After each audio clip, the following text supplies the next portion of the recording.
Hello, everybody, and welcome to Geopolitical Trends. So excited to be with you on this Monday. All right, this time I'm gonna be providing a historical snapshot about the not only about the Arab-Israeli conflict, but also about how Israel came to be. Because most of there is a record out there historically speaking.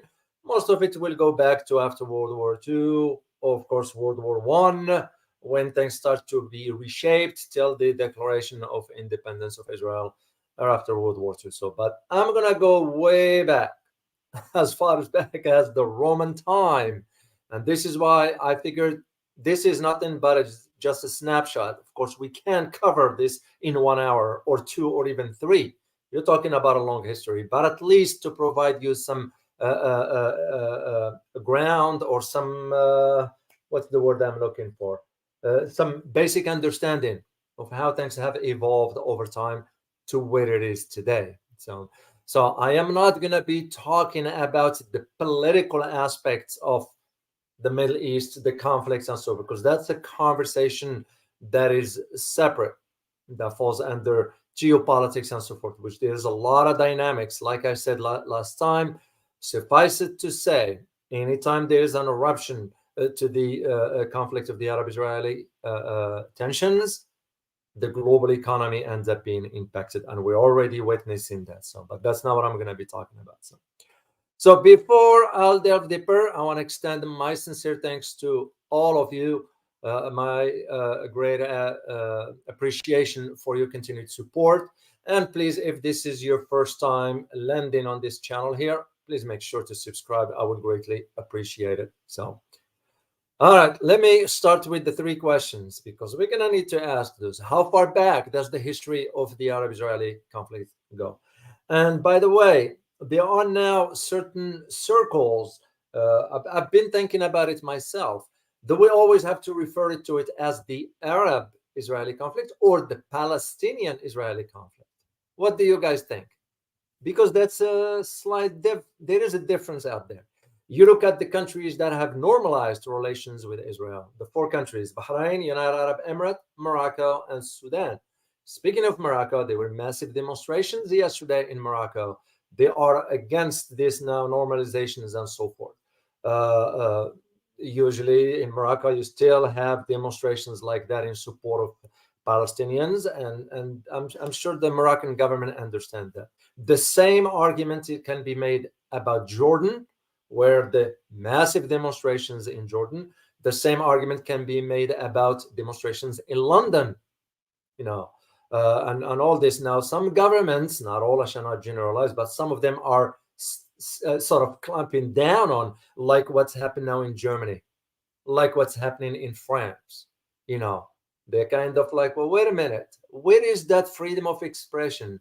Those are peaceful demonstrations. Yes, they don't like the fact that they are in support of Palestine. Well, it's kind of, isn't that what democracy is all about? Or is it just an illusion? So in this case, we're going to go back about, as I said, do we call it the Arab-Israeli or the Palestinian-Israeli conflict? So just let me know your answers in the chat box. The second question we're going to ask is, what's the balance? Once I go through the history, you can think about this question. Was the balance always tilted towards Israel? This is the reason, again, why I did that survey yesterday for the community. Which country do you think will play the most honest broker role? Russia, China, the EU, or the African Union? There was a reason why I didn't put the United States, because we know the United States cannot be an honest broker. It pains me to say it as an American, but it's the truth. So the third question we need to ask is, what's next? What is after all this? Briefly, my own assessment is that this recent event now exposed, really, first of all, the hypocrisy of the West. That's one. And second, it's going to put now, even Israel itself, it's going to put it in a very serious dilemma. Their survival now, because now you're looking at a forefront, everything's coming out forward. What am I referring to? I'm referring to, for example, Iran is mentioning that, hey, maybe it's time to face the Israelis. And if Iran gets involved through its groups, it's going to take the tensions to another level. The US is going to come to the aid of Israel. Then we don't know what other countries in the Middle East are going to do. We don't know what Russia will do. So that's just part of how the geopolitical calculations are. And that's normal. You look no further than what just took place in Ukraine, So this is how I see it. So, all right, let me go back to where comments are just to see some of you here. Hi, Athene Wu. Good to see you as well. S. Hall Biden. You said great channel. Wow, that's an interesting screen name, man. You wrote great channel for history lover, Dr. O. Sure did a lot of investigations into history. Oh, it's for sure. It's because without understanding the history, we won't be able to place it within the greatest context. Hi, Boone. Good to see you. I read your message on the Discord, and I respond to it. And as a matter of fact, I'm going to share something you shared with me, if that's okay with you, of course. Lucio Delgado, good to see you from Montreal. It's sad to see what's going on in Canada, what's becoming of Canada. And please just share with us, Lucio, if this is true. A lot of Canadians are leaving Canada. Is that true? I'm seeing some reports. Some people are leaving Canada because of where it's headed. Sanket Kanapur, good to see you. And William N. Good morning to you. I know you are in the different parts of the world. Catmosphere, good to see you as well. So, sure, be happy to have it as discussion. Okay, Boone, I will share what you shared with me because interesting what you shared with me via Discord falls exactly within what I'm going to be talking about. So, and of course, I will answer 2 or 3 questions of you towards the end. So let's get into the history of, and I have some pictures, of course, I will share with you that I dig through the archives, and this is one picture that I just came across through the historical records as to really, this is like the cycle of the biblical time, which I'm not going to talk about. I am not a religious scholar. I don't talk about religion. I'm not qualified for that kind of stuff. But it suffices for us to mention the reference to it, which I will talk about to give you an idea of really how the whole historical trends have evolved. This is a picture from the desert within Israel, which I will get into as I move forward. So, well, here is the basic thing. Understanding the basic historical facts about a country in the region, like any country in the Middle East, because Israel is in the Middle East. So understanding this basic history will allow us to place it within the context of the greater Middle East, because the Middle East has evolved over time. As I always say, and I'm not bragging here, but I'm just highlighting the fact, I wrote extensively on the Middle East.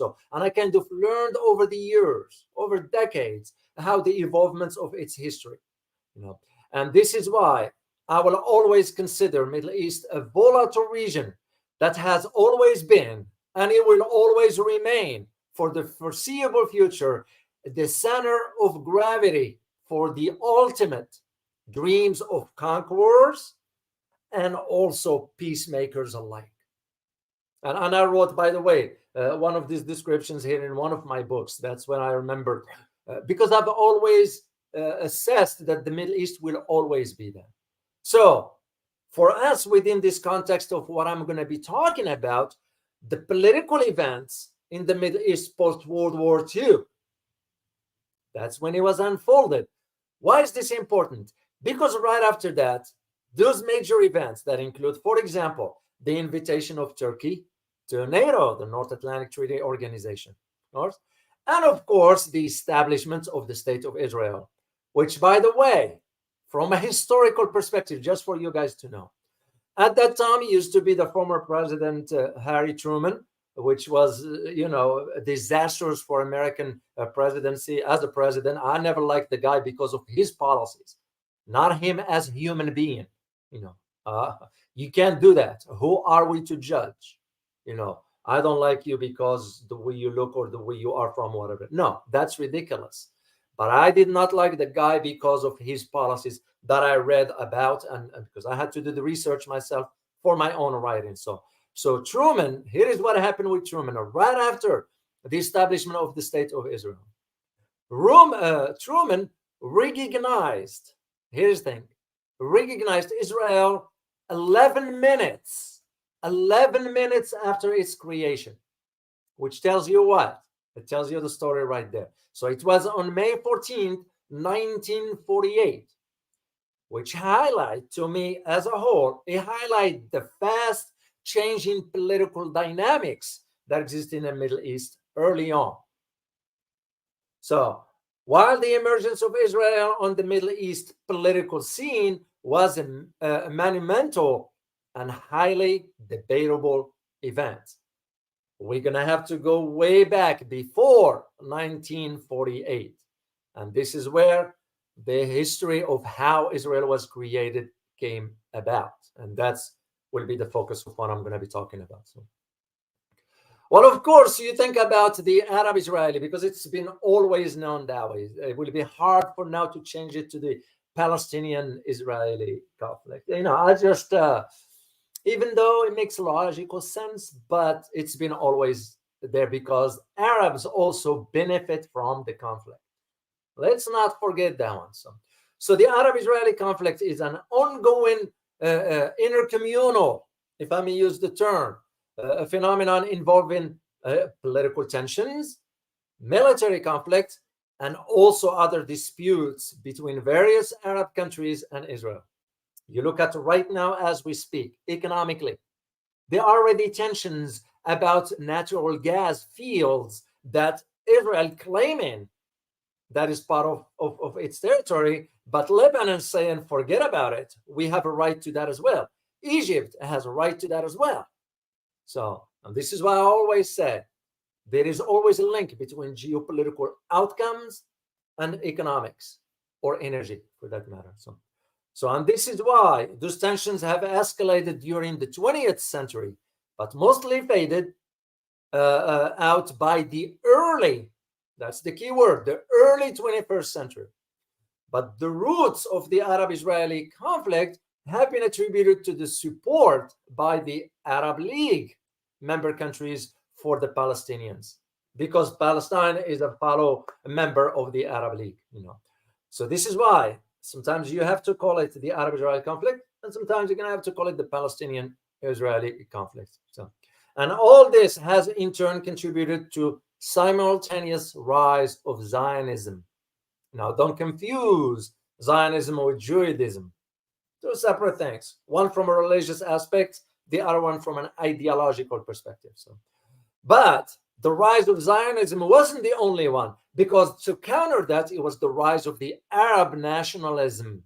This is why you had the like of Hafid al-Assad of Syria back then. You have the like of the Anwar Sadat, or even before him, Jamal Abdel Nasser.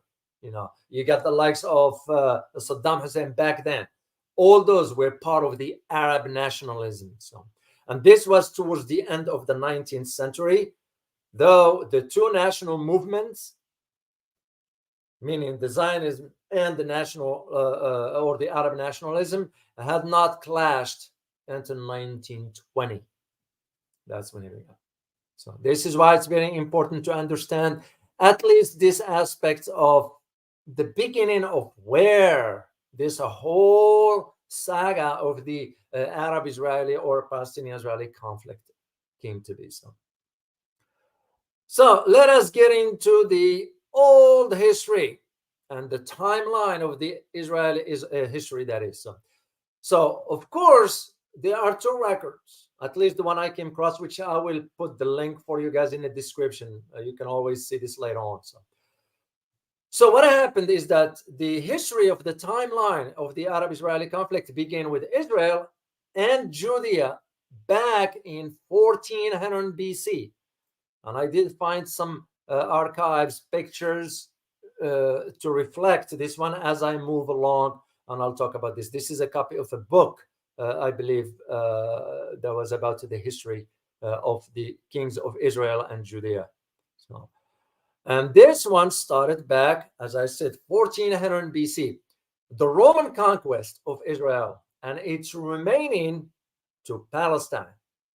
This is what I see the record in history here somehow, because remember, even with history, I mean, we had it right here in the US, believe it or not. I teach, I'm a faculty. And a couple of years ago, it was an issue here with some historic history books that we published here regarding the Mexican American history. And this has to do with the state of Texas, you know. And some of the writing of the history of the Mexico-U.S. Wars and so forth have been altered. And there was some professors who stepped forward and said, no, you have to correct the record. We can't be teaching this because it's not right. That's altering history. So that's what I'm saying. The same thing. You have to always be careful with history here. So the Roman conquest of Israel and its renaming to Palestine. This is again kind of confusing because it was no Israel to begin with. So if the Roman time Israel was known, then why will it be created in 1948? So the Muslim armies of the Ottoman Empire, the partition of Palestine, the state of Israel, and the wars between Israel and its neighbors. All this has shaped the trajectory that started back since the Roman conquest. And this is why it's very important to understand at least this aspect of it. So Israel as a whole, we're going to think about it as an independent entity for now, because it is an independent state. So Israel is a small country in the Middle East, about the size of New Jersey. For those who are familiar with the United States, the state of New Jersey, which is located on the eastern shore of the Mediterranean Sea. That's for Israel, that is. So, and it bordered, I think I have a map here because you need to see where that is. Maybe, let's see here. No, I don't have that one, so it's okay. It bordered Egypt, Jordan, Lebanon, and Syria. So Israel has about a population of 9 million people. Most of them are Jewish. Some of them hold dual citizenship. Like right now, the U.S. is trying to evacuate American citizens, Israeli, that is from Israel, and other countries are doing the same. So, and Israel, of course, has many archaeological and religious sites considered sacred by the Jews, the Muslims, and the Christian alike. And I will talk about the Dome, the Rock, and the Jerusalem. So, and this is where the complexity of the history. That's why it's saw throughout its trajectory moments of peace and moments of conflict. So the early history of Israel, much of what scholars know about Israeli ancient history comes from the Hebrew Bible. This is where I saw this picture here that I had to share with you. And so it came back from that era or that time. So according to the text, Israel's origin can be traced back to Abraham, who is considered the father of both Judaism through his son Isaac and Islam through his son Ishmael. So there is some, this is religious stuff, and I usually don't get involved in religion much. It's because, I question religion myself. So I did find that as I grow older, I question more, and I find that interesting how religion can be also a manipulative tool entities can use to justify one direction of another. You look at it no further than I don't mean disrespect for Catholics and so forth, but look at it no further than the Vatican. It's no different than in Judaism. It's no different than Islam. It's no different than the Catholic Church and so forth. So Abraham's descendants were thought to be enslaved by the Egyptians for hundreds of years before settling in Canaan, which is approximately the region of modern-day Israel. So the word Israel itself comes from Abraham's grandson, Jacob, who was renamed, who was renamed Israel by the Hebrew God in the Bible. Then what comes after this? You have to understand King David and King Solomon. And this is why this book was, I think, was about this, not this one, I'm sorry. It has to do with this one here. Yeah. King Solomon and the Temple of Solomon. So it's very important to understand this part of history also. King David ruled the region around 1000 BC. Okay. His son, who became King Solomon, is credited with building the first holy temple in ancient Jerusalem. That's why I said the three monotheistic religions, Islam, Judaism, and Christianity, have a right to that. Now you see why when I shared with you last time, when we did a role play, when I was doing my graduate program in international security, and the Arab-Israeli conflict was one of our topics, I suggested, how about making Jerusalem as an international city, and you rotate the leadership of it among the three entities on a yearly basis. So King Solomon was credited with building the first holy temple in ancient Jerusalem. And in about 931 BC, the area was divided into two kingdoms, Israel in the north and Judea in the south. Around 722 BC, the Assyrian invaded and destroyed the northern kingdom of Israel. In 568 BC, the Babylonian conquered Jerusalem and destroyed the first temple, which was replaced by the second temple in about 516 BC. And as a matter of fact, to think about this, to those of you who are from Arabic countries, you will know if I mention the name Salah ad-Din al-Ayyubi, because Salah ad-Din was the one that went to Jerusalem and free it from the Jews at that time. So for the next several centuries, the land of modern-day Israel was conquered and ruled by various groups, including the Persians, the Greeks, the Romans, and the Arabs, including the Fatimids, the Seljuk, and the Seljuk Turks, and the Crusaders, Egyptians, Mamluks, Islamists, and others. So you can just see, and this is very important to understand, that it was never stability in that part of the world from back then. Then you fast forward to 1517 to 1917. And this is what is the day Israel, along with much of the Middle East, was ruled by. Who was ruling during this era? Can anybody tell me, or can you type it in the chat box? Between 1517 to 1917, who ruled much of the area in the Middle East? Can anybody tell me? So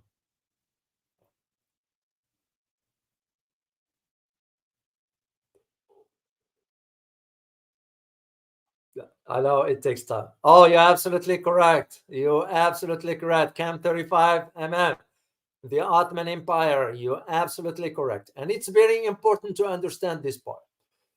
So, but World War I dramatically altered the geopolitical landscape in the Middle East in 1917. Why? Because the Ottoman Empire fell. So at the height of the war, British Foreign Secretary Arthur James Balfour submitted a letter of intent supporting the establishment of the Jewish homeland in Palestine.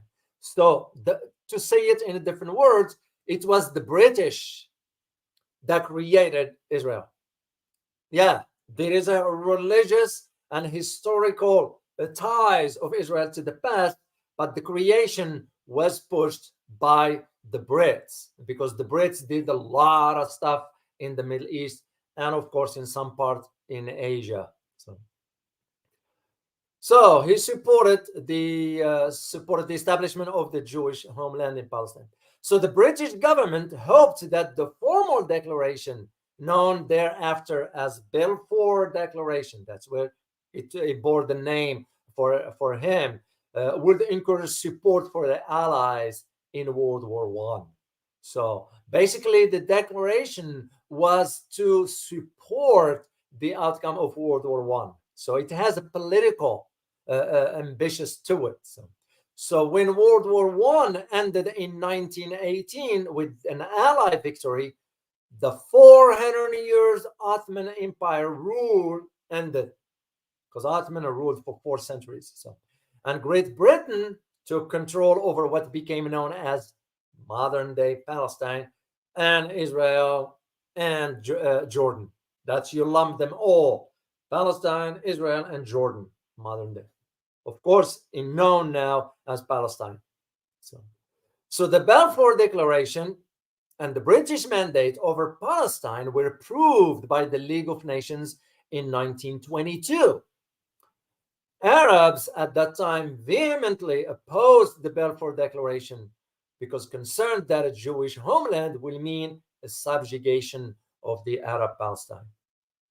So the British controlled Palestine until Israel in the years following the end of World War II. And that's when it became independent in 1947. This leads us to move into the conflict between the Jews and Arabs. And I think I have a picture of something. This is, by the way, during the era of the Roman, way back. As you notice, Germania then, and it was the whole region as far as the Palestine, Israel, and Jordan. So this is an old map back during the Roman time. And this is about the history of the Jewish king and his temple. This is the King Solomon.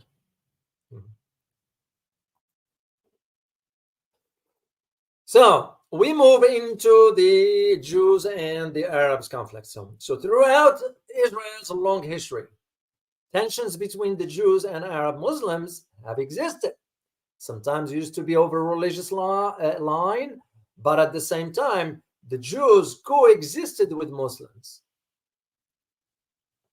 But the complex hostility between the two groups dates all the way back to the ancient time when both populated the area. That to both of them, that area was considered holy. This is why we're seeing the tensions still till today, and it will remain if there is no solutions one for all, or once for all, that is.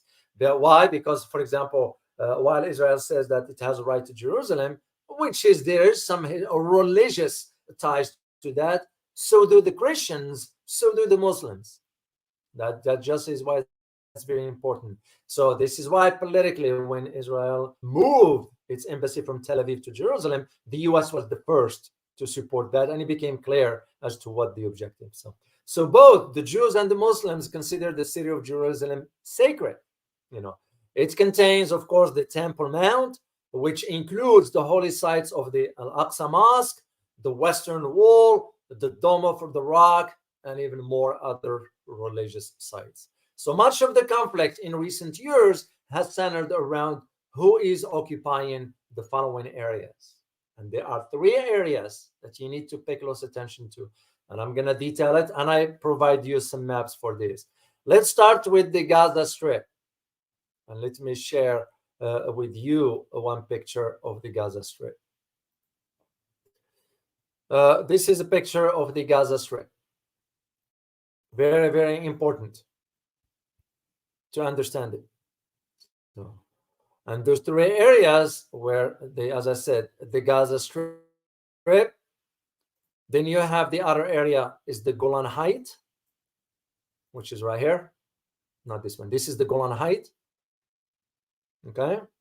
Then we have the third one, I believe, which is the Golan Heights. By the way, it's a rocky plateau between Syria and modern-day Israel, which Israel took from Syria back then. So that's why it's very, very crucial.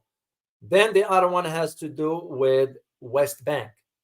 That's another very crucial area. This is the West Bank. And West Bank is a territory that divides part of modern-day Israel and Jordan. This is why the monarchy in Jordan is very concerned about the demonstrations that taking place in Jordan, because they are in support of the Palestinians. So there is another key important thing to understand, which was during World War II. That's why, if you noticed that a whole idea during World War II, the Allies had to support the concept of the creation of Israel at that time, because it was preceded by the declaration of the Balfour in England, which made it even in 1947-48 with the declaration of Israel as an independent state. So let's talk about the Zionism movement. And again, like I mentioned earlier, you have to differentiate between Zionism and Judaism, two separate things.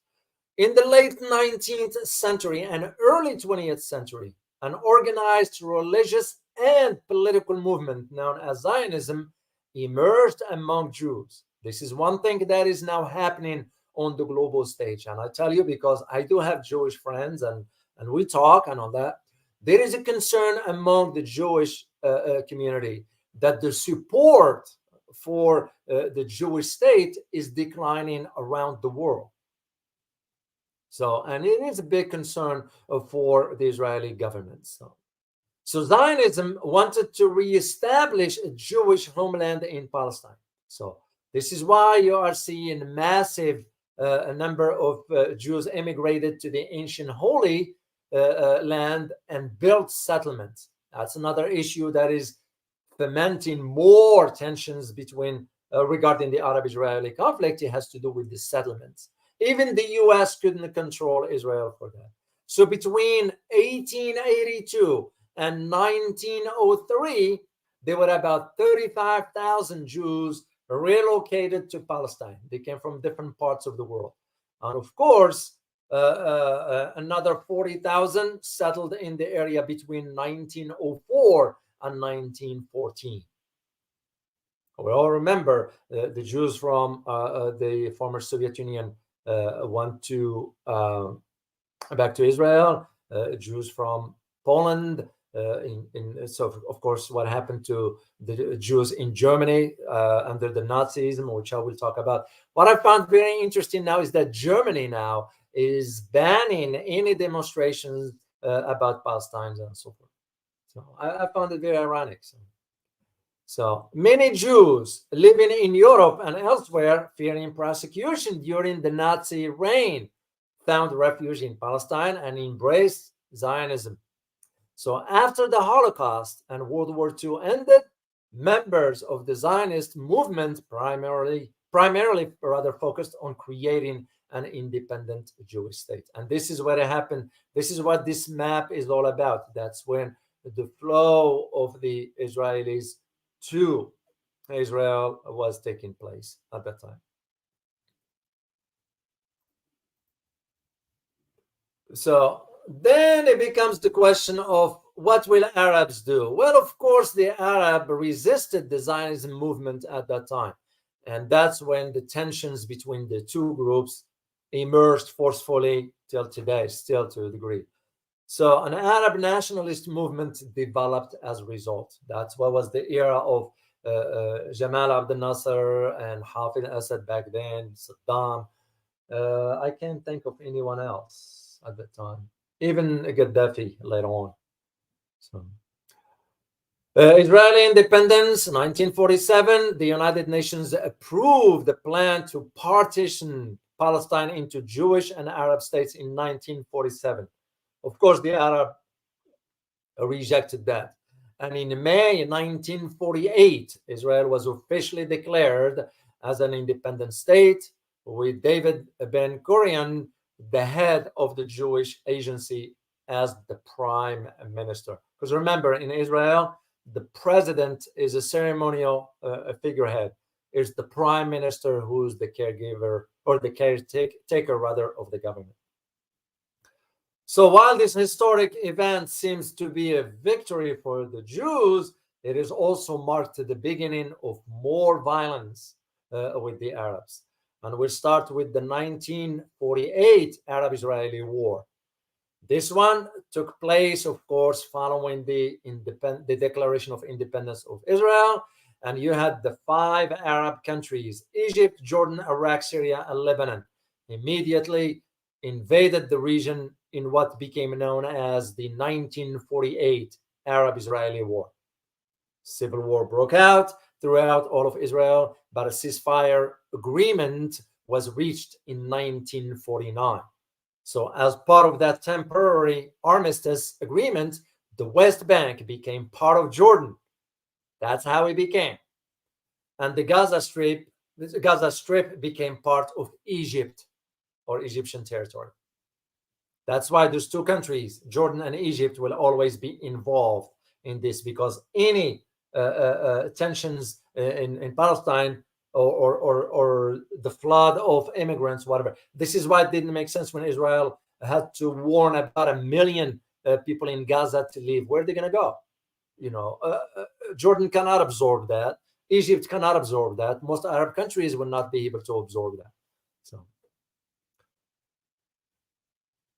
So the Arab-Israeli conflict also witnessed some major events. You take, for example, what took place in during the 1948, the Suez Canal crisis. And I have a picture that I found here, an old one. This is the settlers when they were, not settlers, I'm sorry, the Palestinians when they were leaving at that time, because the conflict just took too much for them to handle. So, and this also a reflection of what happened in the what's called at that time Nakba, which I will talk about here shortly.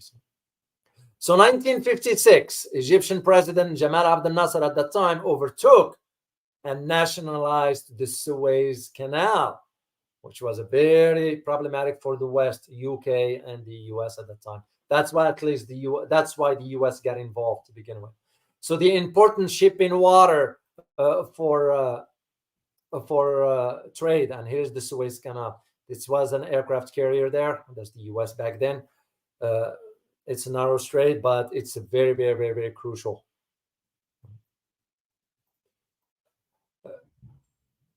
And this is what's connected, by the way, the Suez Canal is what connected the Red Sea to the Mediterranean Sea. So, and with the help of the British and the French forces, Israel attacked the Sinai Peninsula and retook the Suez Canal. So basically what you look at it, the key players in the West, France, the UK, the three rather, France, UK, and the United States. Then what comes after that is the 6-Day War. This is what started a surprise attack. Israel in 1967 in which Israel defeated Egypt, Jordan, and Syria in the Sixth War. Well, of course, because the United States gets involved. And as a matter of fact, you have to understand how this came to be. The aircraft carrier USS Liberty was attacked. And based on a historical record, it suggested that it was attacked by Israel itself to incite or to push the US to get into the fight in support of Israel. So after a brief war, Israel took over control of the Gaza Strip, the Sinai Peninsula, the West Bank, and the Golan Heights. And this area were considered occupied. So fast forward to Yom Kippur, which is a big day for the Israelis. So this one happens because in the hope to catch Israel off guard, in 1973, Egypt and Syria launched an airstrike against Israel on the holy day of Yom Kippur. So the fighting went on for 2 weeks. It was until the UN, United Nations, adopted a resolution to stop the war. Syria hoped to recapture its Golan Heights during this battle, but was unsuccessful. This is why Syria cannot get this Golan Heights. And Golan Heights, by the way, is a very strategic location. And in 1981, Israel annexed the Golan Heights, but Syria continued to claim it was its territory. Fast forward to 1982, Lebanon War. This one, Israel invaded Lebanon and ejected the Palestinian Liberation Organization, known as PLO. This group, which started in 1964 and declared all Arab citizens living in Palestine up to 1947 to be called Palestinians, which focused on creating the Palestinian state within Israel. This is why there's always an argument, an argument regarding this conflict that Israel will have to go back to the borders of 1967. Some say they have to go back to the borders of 1947, which I don't see that happening. So the U.S. gets involved. Of course, the U.S. was involved all along. This is why the U.S. cannot be an honest broker. And that's why I put that survey for you on the community as to which country do you believe will be an honest broker in this conflict. But the complexity of this conflict, it's not easy. It's not easy. It's not easy. I can tell you this. This, of course, these tensions led to what was the first known as Intifada, which is the rising of the Palestinians. The first Intifada, there was, I got a picture here. This is the first Intifada, is the resistance Intifada. That's what it was, and it was not an easy thing to for all parties involved. So the first Palestinian Intifada, this one, Israeli occupation of Gaza and the West Bank, led to 1987.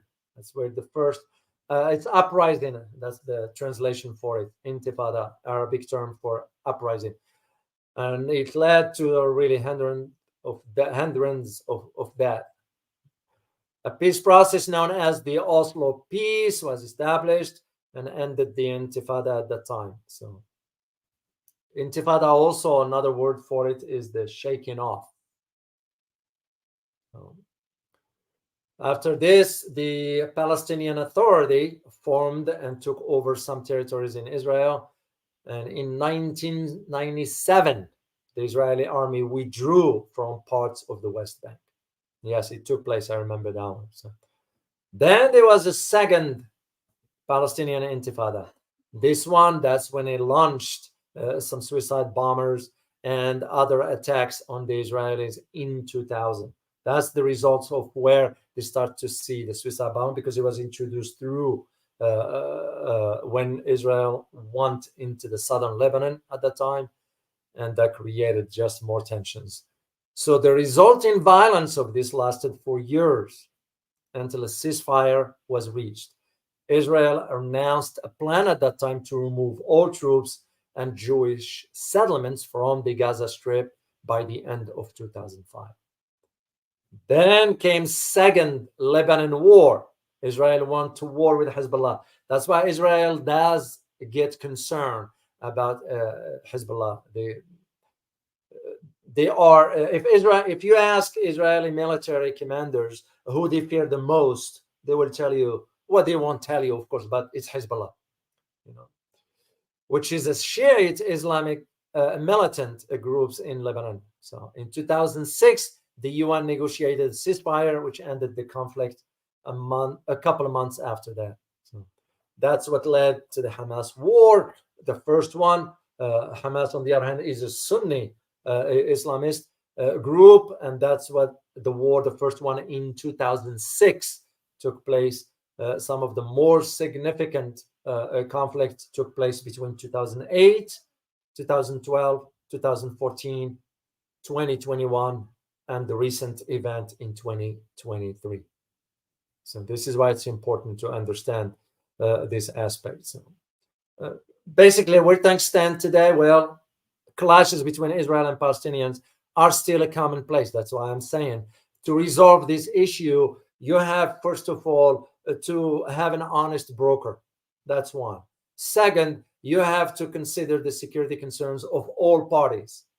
And third, you have to really establish a lasting solution once for all. And the only way I see this personally as an outsider looking in is that you're going to have to do the two-state solutions, which some have been calling for, but it was never a push for it to allow, for example, Palestine to have a representation at the UN as an independent state. To me, that's the only way to see this resolved. And of course, at that time, each entity is a sovereign state. And if you encroach on the other country, then the country has the right to defend itself by any means. So, but I don't see how this is going to happen, because remember, one thing I need you to understand, guys, is that when it comes down to the politicians in the United States, they are so scared of the Jewish lobby in Washington. It's the reality. So nobody will want to admit to it, but it's the truth. So this is why the two-state solutions, which again, it's nothing new. It has been called upon for quite a while, but it just didn't move forward. The U.S. didn't really push for it the right way, because the U.S. has always been perceived tilting towards Israel more so than Palestinians. And again, as one who watches from outside in, I've been on the ground. I've been in that part of the world. I wrote extensively on the Middle East. I do have an understanding of this. It's very complicated, Till you have an honest broker, nothing's going to change. So the two-state solutions is the best outcome, So, but the issue of the border will not be easy to settle between both Israel and Palestine. So. And even now inside Israel, you get some Israeli citizens that they are questioning the judgment of the Prime Minister Netanyahu. That's kind of course, Zihak Rabin, back then, he was the opposite, pushing for peace and he was assassinated. So, like we said, like, for example, in India, you get the BJP party. Not all of them are hardliners. You have elements. Same thing in Israel, same thing in the US, same thing in China, same thing in Russia, same thing in Germany, in France, in Sweden, in UK. It's everywhere. So most countries have this kind of hardliners. It just depends of, again, how things are talked about or addressed internally before they become a policy. That is where the difference is. The UN, of course, UN is toothless. UN doesn't have any strength or power because if you look at it, anytime the UN deployed UN peacekeepers, what do you notice? There will never be American forces under that, ever. So even with Donald Trump, the former president, back in 2017, which was through his son-in-law, Jared Kushner, who is a Jewish, by the way. His dad is Jewish and was pushing for the for a solution to the Arab-Israeli.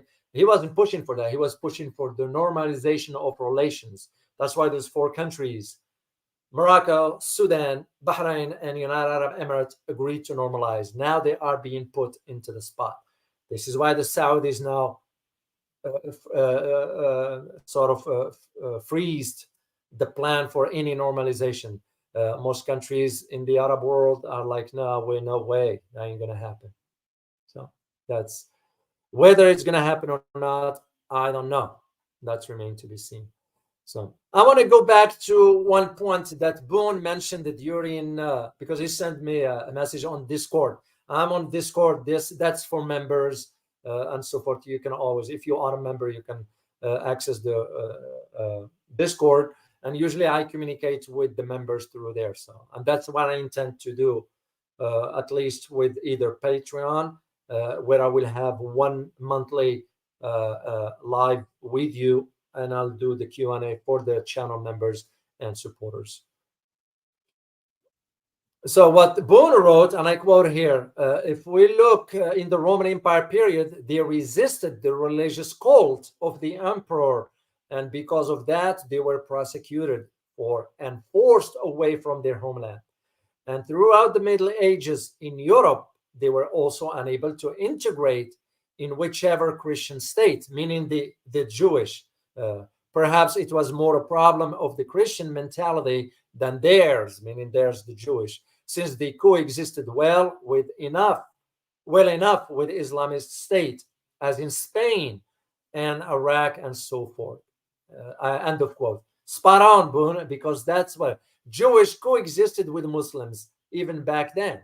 With the Christians, a different story. So, and I was aware when I growing up, I saw the Jewish people. I remember the synagogue because I used to walk by it. The area where I was born and so forth, there were some Jewish communities there. They lived in peace. Nobody harmed them. Nobody touched them. They were free to worship whatever. They never had an issue with that. So the question becomes is, are they able to kind of coexist with others? Well, we've looking throughout history that they coexisted with Muslims, but now we're seeing the tensions between even the Jewish and the Christians. The Jewish kids in Israel attacking Christians. I saw some images of the kids spitting on the cross. It's kind of, that's no need for something like that. You're going to have to control those kids, because if you are teaching the kids to do this now, what will they do when they turn 20 or 30 or 40, whatever that is? So that's what I want you guys to understand, and this is what I wanted to talk about today. It's this history aspects of it. It's brief, but it's not brief. So, but we can cover a lot into this, but this is what I wanted. Hi, Osiris. Good to see you as always. Oh, I'm sorry, I picked the wrong one here. Where's Osiris? There he is. Hi, Osiris. Osiris has been a great supporter of the channel. Thank you so much, Osiris, and good morning or good afternoon to you as well. Oh, here's Osiris. I'm not surprised. Thank you so much for your super sticker. Truly appreciate it. I really mean it. I thank you so much. You've been so supportive. It means a lot to all of you guys. I mean it. Thank you so much. Let me see if there is a question from you guys, one or two, and that would be it. So I'm gonna be working. I am even thinking about doing more lives than doing videos. What do you guys think? Because in lives we get a chance to elaborate more, but videos are also short, concise, and good sometimes. So I'm debating. I'd like to have your input on this, and I'll put the question for you later on. So, all right, let me see a question here. Oh, KL, here is KL. Thank you so much. Another great supporter. KL, I truly appreciate it. I want you to know, to all of you guys, yes, the ones with the super stickers, I want you to know how much I appreciate this, and I mean it.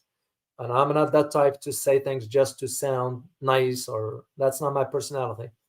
I'll say it as is. So I truly mean it, and I greatly appreciate your continued support. Thank you so much.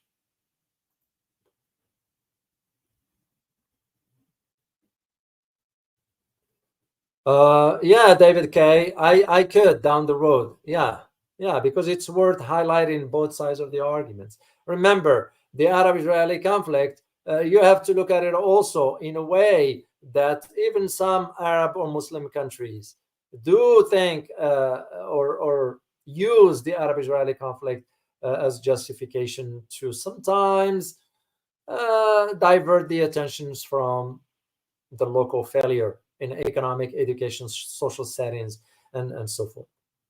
I'm not denying this. I argue it openly because some Arab countries do that, and that's just the norm. Because remember, it's the survival of those leadership. Because here's the thing: in Arab countries, this is why democracy will never. There is no such thing as democracy. Heck, we don't even have it here. We have elections, yeah, but in Arab countries, it's different. You look at what just took place in Iraq after the invasion under the name of democracy. Well, look where Iraq is today. Monarchies are different. Monarchies because it goes from the king to his son or daughter or whatever. So it's heredity. Like in England, even though in England the king or queen is not getting involved in daily business of the government, but it's sometimes it's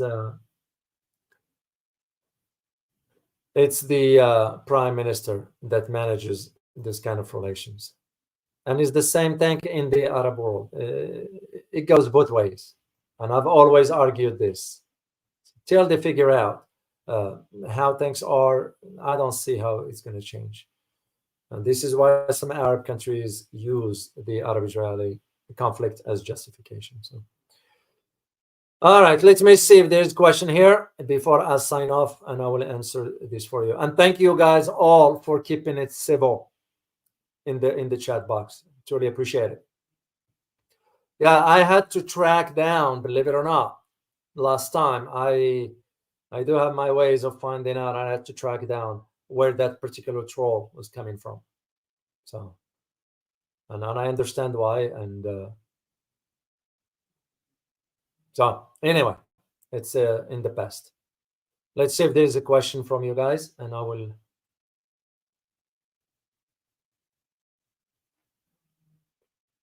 Then I'll go from there.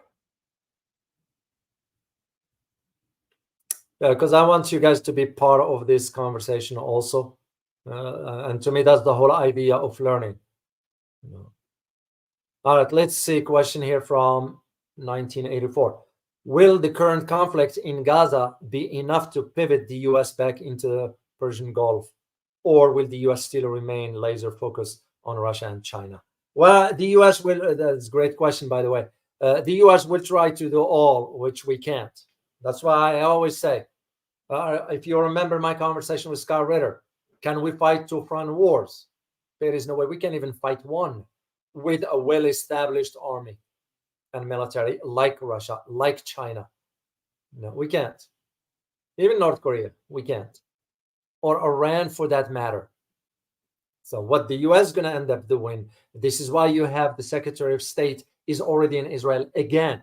They want to pave a way for Biden to go to calm things down. Well, if Biden has a truly in it in his heart to be an honest broker, he would have at least called for ceasefire. He never did, because that's when it gives you an idea that the president of the United States is with no power. The president of the United States is doing what he or she is being told. In this case, he, because we always had a male president. The American president that's why the politicians in Washington are so scared of the Jewish lobby or the Israeli lobby, not Jewish lobby, Israeli lobby. They control Congress. So, and most of the politicians, our politicians, are in there for their political career and corruption and so forth. How can you expect them to go against who's providing them donations and supporting their political campaigns and so forth, including the president? Because donations to the Democratic Party. I never saw Biden qualified for president to begin with. You know, it was never. Even his hypes in the Senate when he was the Foreign Relations chair. Talking loud doesn't justify, the heart of the issues. It was nothing but theatrical, in my opinion. I never believed in his qualifications as a president. So, and we don't have any leaders anyway. So the way I see it as of now, we want to show force by sending the aircraft carrier that we stand in solidarity with Israel and all that. Well, more power to you, but are you going to be able to, if Iran gets involved and other groups, the U.S., that means the U.S. will get involved. Well, what's in it for us? Let alone we're already sending about, we used to send $4 billion a year to Israel since its beginning. That's taxpayers' money. I have an issue with that. Why am I giving my tax dollars to Israel or any country for that matter? And by the way, let me put this on a record. Israel is not the only recipient of the U.S. money. You have Jordan, you have Morocco, you have other countries as well. So why are we giving them money when they can do their own? But again, that's part of our foreign policy for us to dictate the terms. That's why Jordan can't do anything without our approval. That's why Egypt can't do anything without our approval. Morocco to a degree, but Morocco also agreed to normalize relations with Israel. For Morocco, it has another reason for that, and it has to do with the southern part of the Sahara Desert. But still, it's gonna push, because this is how events in geopolitics. You don't in the case of the Arab-Israeli conflict, you don't assume that tension is not going to erupt as long as you don't have a permanent solution. So for the U.S. to be sending aircraft carrier, what are you trying to intimidate the locals? What? One thing we don't understand in the West is that some entities in that part of the world, in the Middle East, they don't fear death. They don't fear it. So the second part of your question is, will the U.S. still remain laser focused on Russia and China? Yeah, for China, it's mainly for the South China Sea and Taiwan, that just to foment the tensions. Because it was never about the war. It was about sustaining the conflict. And it's not even the US government. What's behind it is the bankers behind the scenes, the lobbyists behind the scenes. This is why it's very, very complicated. Sometimes it's not what you see in front of you, but what's behind. That is how it's always been. And it's getting worse in the United States. I've been watching for the last 30 years or so. It's getting worse in the United States. This democracy stuff, we're just using it loosely. I don't know. I really don't know. I don't know. I really do get concerned. Where are we headed here? And one challenge we have in the United States is that this is why the government was trying to sort of take the guns away from. I ain't gonna make the mistake Australians did, or the Canadian for that matter. They still can hold on to this hunting a rifle, whatever. Not here in the U.S. Biden was trying. The governor of New Mexico in Albuquerque was trying. They tried it for 30 days and they realized, oh no, there is no way. I ain't gonna surrender my weapons that I have in my place. So it ain't gonna happen. And the government understand that, but because that time is coming for the U.S. So if you are an American watching this, I'm here not to scare you. I'm not here not to be negative or talking only being pessimistic, whatever. No. I'm talking the truth and I'm talking the reality. I've been on both sides and I saw. This is what concerns me the most. So I'm seeing if there is a question here, but if not, I'm going to sign off, guys. And I thank you for being here. And who knows, I might be back online tomorrow for another live stream. So I always welcome your feedback as far as the topics, and we'll be happy to address it for you guys. As always, remember, geopolitics impact your daily life in more ways than one. Till next time. Bye-bye.